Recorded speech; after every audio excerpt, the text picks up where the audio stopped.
Con la ratificación de la condena de Cristina Kirchner por parte de la Corte Suprema, la expresidenta podría llevar la causa vialidad a la Corte Internacional. Para hablar del fallo y de los siguientes pasos de la justicia, convocamos al abogado constitucionalista Antonio María Hernández. Buenas noches, doctor. Buenas noches, ¿cómo están ustedes? Muy bien, gracias. ¿Quién y cuándo se decide el arresto domiciliario? Lo va a resolver eso el Tribunal Federal número 2, que fue el tribunal que intervino en esta causa, y el doctor Gorini ha sido designado dentro del tribunal como el juez de la ejecución, que ya ha tomado como decisión que dentro de los 5 días deben presentarse los imputados, y yo supongo que los abogados de la expresidenta me imagino que van a pedir el arresto domiciliario porque tiene más de 70 años de edad.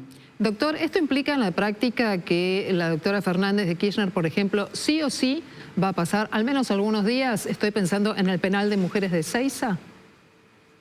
Eso no lo puedo saber, no sé cómo se van a desarrollar los acontecimientos, pero en definitiva lo que es evidente es que ha quedado completamente firme la sentencia, tiene que ejecutarse, así que ya vamos a ver dónde y cómo, pero esto es lo que va a ocurrir.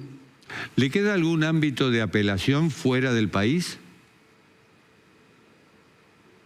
Ella puede recurrir ante la Comisión Interamericana y oportunamente, si así lo resuelve la Comisión, llegar el caso a la Corte Interamericana en el sistema regional de derechos humanos que nosotros integramos porque hemos suscrito el Pacto de San José de Costa Rica, que tiene jerarquía constitucional, pero nadie puede precisar ni el tiempo ni lo que vaya a ocurrir en esta instancia. Ese es el control de convencionalidad. El último de los tribunales argentinos ha sido la Corte Suprema y ya no queda más recurso dentro del derecho argentino.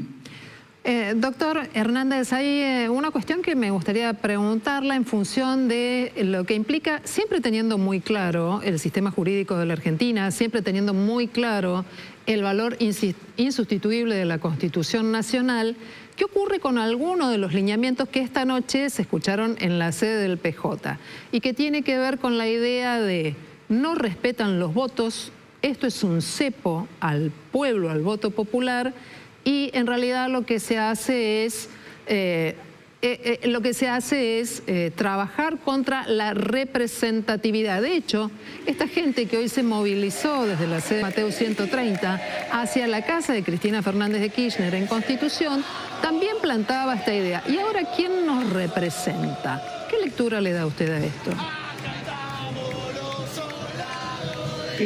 La representación está a través del voto popular en el Poder Ejecutivo, en el Congreso de la Nación y también otros poderes del Estado como el Poder Judicial, que tienen una legitimidad democrática menor, pero que también la tienen. Así que ellos son los que gobiernan y los que representan al pueblo argentino. Es decir, en este caso hay que tener presente que funcionó el sistema republicano, se trató de una causa penal, acá en definitiva han intervenido distintas instancias del Poder Judicial Federal, así que intervino en un primer momento el juez Ercolini, luego hubo apelaciones ante la Cámara Federal, después juzgó un Tribunal Federal número 2, que es el que va a ejecutar la pena. Después vino la apelación ante la Cámara Federal de Casación Penal y finalmente por vía de un recurso extraordinario y después de queja intervino la Corte Suprema de Justicia de la Nación. Así que hay que entender que claramente se aplicó en este caso la Constitución, que establece necesariamente que intervenga el Poder Judicial para intervenir causas como en esta, muy delicadas, vinculadas a la corrupción. Y esto es lo que ha ocurrido en este caso concreto. Por supuesto que el fallo tiene un impacto político y social muy grande porque se trata de una expresidente de la República. pero acá ha funcionado el sistema judicial argentino y esto es una cosa que hay que destacarla muy especialmente. No se ha caracterizado la justicia argentina por tener una respuesta ni rápida ni inmediata ante causas de corrupción. Hay que ver cómo está calificada la Argentina en ese sentido. Dura en promedio una causa de 15 años, una causa de corrupción. No ha sido así en este caso. La denuncia por el caso de vialidad fue hecha en el 2016, o sea, en definitiva, son 9 años. Pero nosotros sabemos que luego de la reforma constitucional de 1994 se ha elevado a rango constitucional el enriquecimiento ilícito en la función pública, considerándoselo como un ataque directo al orden constitucional. Ese es el artículo 36 de la Constitución, uno de los más importantes en la reforma de 1994. Doctor, entonces, siguiendo esta línea y volviendo a la lectura política del fallo que se hacía esta tarde en la sede del PJ, la idea de la proscripción no cabría dentro del argumento, ¿o sí? Pero claro que no. Proscripción existió en la historia argentina, por ejemplo, contra el radicalismo en la década del 30. Proscripción fue también contra el peronismo en otros momentos de la historia y después de 1955. Pero esto no es una proscripción, es decir, hay que ser muy claro en el uso de los términos. Acá se trató de la investigación de un hecho penal, funcionó el Poder Judicial, llegó el tema hasta la Corte Suprema de Justicia y ahora se aplica la sentencia. Entiendo, doctor, que el único que podría indultarla o conmutar la pena es el presidente de la Nación. Es posible, eso originaría un debate constitucional, pero sí es posible esa posibilidad. Es decir, así como se puede recurrir ante el Sistema Interamericano de Derechos Humanos, podría analizarse, por ejemplo, la vía eventual de un indulto. ¿Y qué pasa si el sistema de derechos humanos, el interamericano, falla a favor de la expresidenta? Fíjense que eso está previsto en el Código de Procedimientos Penales de la Nación, en el artículo 366, donde en el inciso F hace referencia a esa posibilidad. Pero en definitiva nadie sabe qué es lo que puede ocurrir.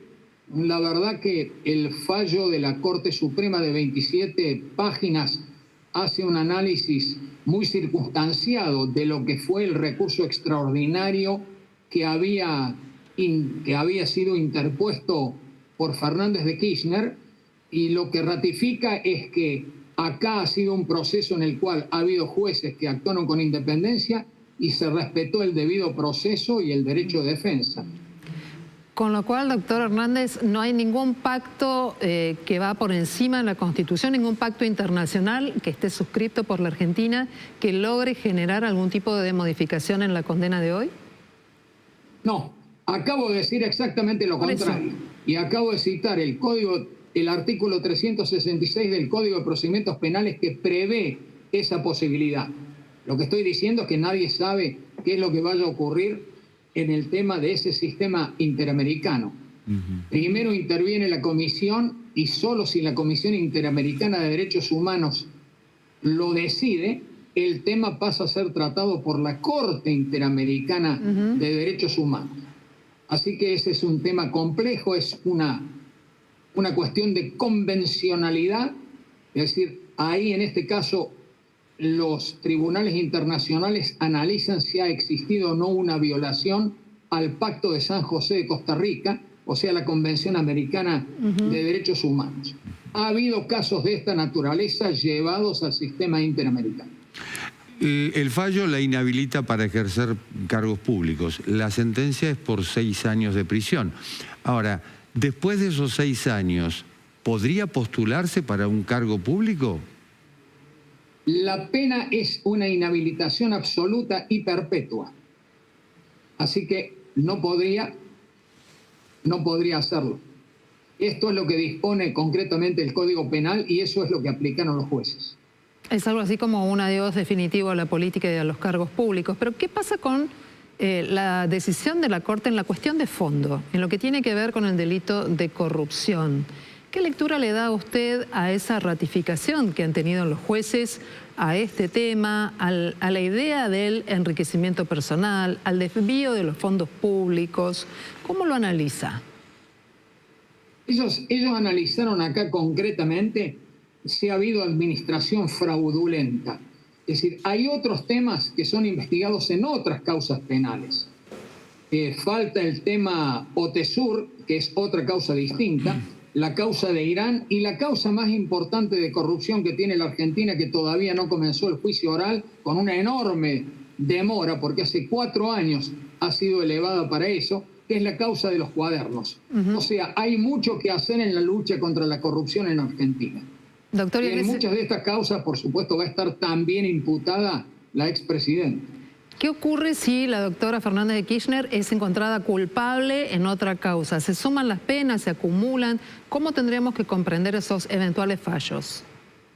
Así va a ser, pero no soy un especialista en materia penal. Eso puede llegar a ocurrir, pero en definitiva, no preguntemos tanto sobre lo que va a ocurrir en el devenir. Es muy importante analizar lo que ha pasado hasta ahora y sobre todo tener una idea clara de lo que significa un sistema republicano, la idea de la igualdad ante la ley, la importancia de la lucha contra la corrupción y ver si en la Argentina se pueden producir cambios en este sentido.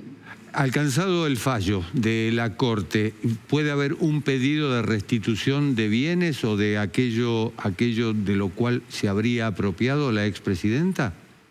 Esa es una pregunta muy inteligente. Fíjense que he escrito un libro que se llama La Constitución y el combate a la corrupción, junto con el doctor Diego Valadez, que es un gran jurista mexicano. Nosotros ahí colocamos un constitucionalista en casi todos los países de América Latina, pero además analizamos el caso de la Constitución y el combate a la corrupción en Italia y en España. Y cuando yo analizaba el capítulo de Argentina que escribí, hice referencia a distintas medidas que hay que tomar para combatir la corrupción. Una de ellas es sancionar una ley sobre lo que significa la posibilidad de que rápidamente se puedan liquidar los bienes de la corrupción para ser devueltos a la sociedad argentina, ¿no?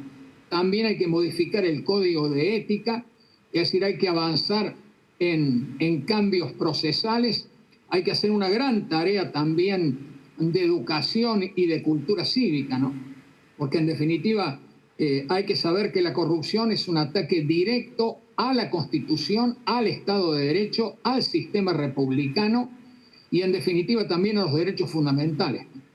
Doctor, ¿este fallo de la Corte ordena la liquidación de bienes para que haya una suerte de equidad entre lo que encuentra? No, analiza solamente, esencialmente, el rechazo de lo que fue el recurso de queja. Entonces, se han detenido con mucha prolijidad en analizar lo que fue el recurso extraordinario presentado por la expresidenta ante la Cámara Federal de Casación Penal y después el recurso de queja. Así que se han detenido mucho en ese aspecto y todas las otras cuestiones relativas a la ejecución de la sentencia van a quedar a cargo del Tribunal Federal número 2 y del juez encargado, que es el doctor Gorín. Muy bien, doctor, muchísimas gracias. Un gran placer y muchísimas gracias por esta invitación. Ha sido un gusto. Y luego